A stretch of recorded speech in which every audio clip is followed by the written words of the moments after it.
Salut tout le monde, c'est Valentin. Aujourd'hui, on se retrouve pour une nouvelle vidéo sur notre portfolio. Et comme on avait parlé hier, Nvidia a reporté les résultats du quart précédent et comparé aux attentes de Wall Street, ils ont battu sur toutes les valeurs qu'ils pouvaient reporter. C'est-à-dire, ils ont battu sur revenus, ils ont battu sur profit, ils ont battu sur EPS, earning per share. Ils ont battu sur absolument tout les attentes de Wall Street, sauf sur une seule valeur, c'est leur leur margine de profit en gros. Wall Street s'attendait à ce qu'ils aient 75,5% de profit, mais Nvidia reportait 72,3% en margine. Et du coup, juste à cause de ça, Wall Street s'est chié dessus et Nvidia, on peut voir Nvidia a perdu 2% et after hours, c'est-à-dire après la session d'hier, Nvidia était en baisse de près de 6%. Et là, on peut voir que c'est toujours en pre-market, c'est toujours à moins 4,65%. De ce fait, on savait très bien que Nvidia allait tirer tout le marché avec eux, que ce soit vers le haut ou vers le bas. Et même s'ils ont battu les attentes, le stock est quand même baissier et du coup, ça a entraîné tout le marché avec lui. Donc on peut voir, à travers notre portfolio que ça a été un jour assez, douloureux pour nous. Heureusement, on n'a pas Nvidia, mais par exemple, on a eu Tesla qui a perdu, 3 il me semble. Ouais, Tesla qui avait perdu 1,65% hier, même plus, et qui était descendu à 202-203 dans ces eaux-là, puis qui est remonté depuis. On peut voir qu'en pre-market, il est, remonté. J'avais mis, il y a 2 jours, je vous avais parlé des trades que je voulais faire, des achats et des ventes que je voulais faire. Dans la nuit, dans la journée, comme Nvidia a vachement perdu, il a entraîné aussi Palantir. Palantir qui, after hours, hier, était passé sous la barre des 30 $.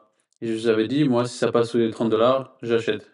Ouais, j'ai acheté une vingtaine de parts à 29,65 $. Voilà, donc c'était la commande que j'avais mise en place et que je voulais absolument acheter. On peut voir là, Palantir qui avait aussi baissé, qui est remonté depuis, repassé Palantir qui est repassé sur la barre des 30 $. TSLL qui, évidemment, qui suit le mouvement de Tesla, qui a aussi vachement perdu.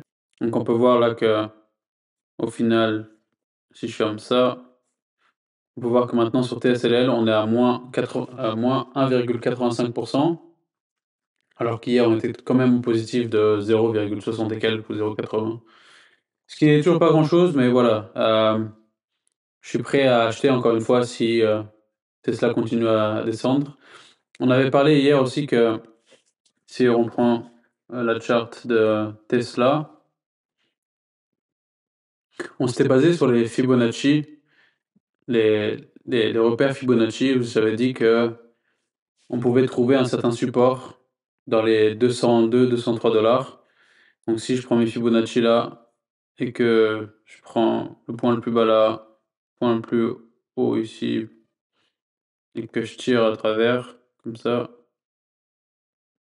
on peut voir que notre support est à peu près à 202 $ et hier, Tesla est descendu et a touché pendant la nuit, est allé toucher à 202-203 et pour l'instant, a trouvé support à 202.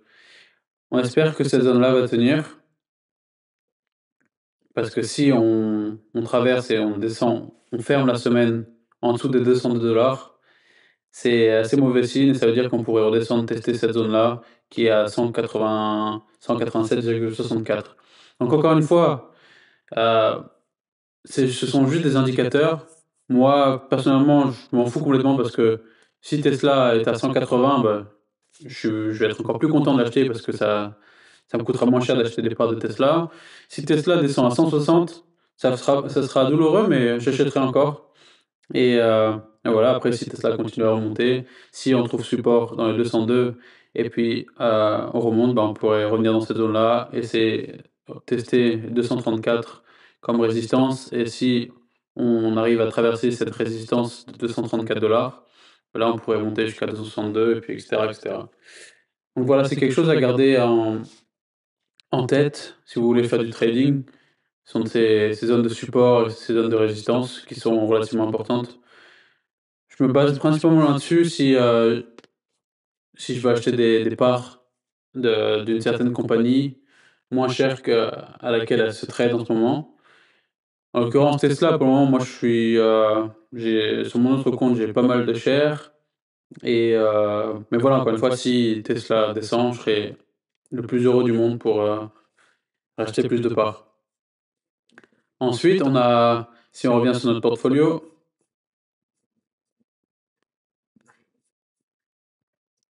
si on revient sur notre portefeuille, donc on a VGT, pareil. Il me semble qu'hier, VGT avait perdu près de 1%. Donc évidemment, notre portfolio a baissé aussi. On n'est plus qu'à une rentabilité totale de 9,20%. Mais c'est pas grave.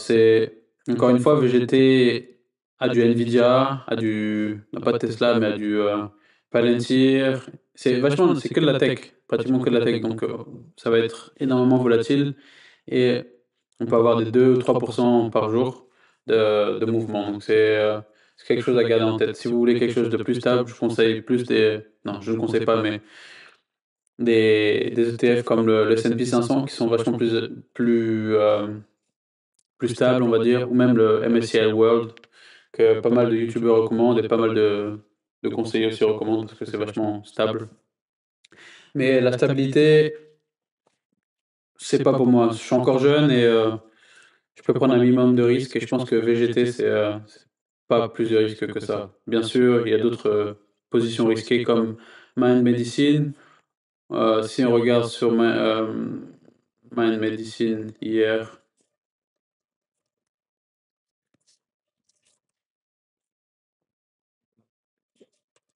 non, on peut voir Mind Medicine qui a perdu 5,86% hier, qui nous a fait mal au portfolio. On peut voir qu'en pre-market, ça a augmenté de 1,14%.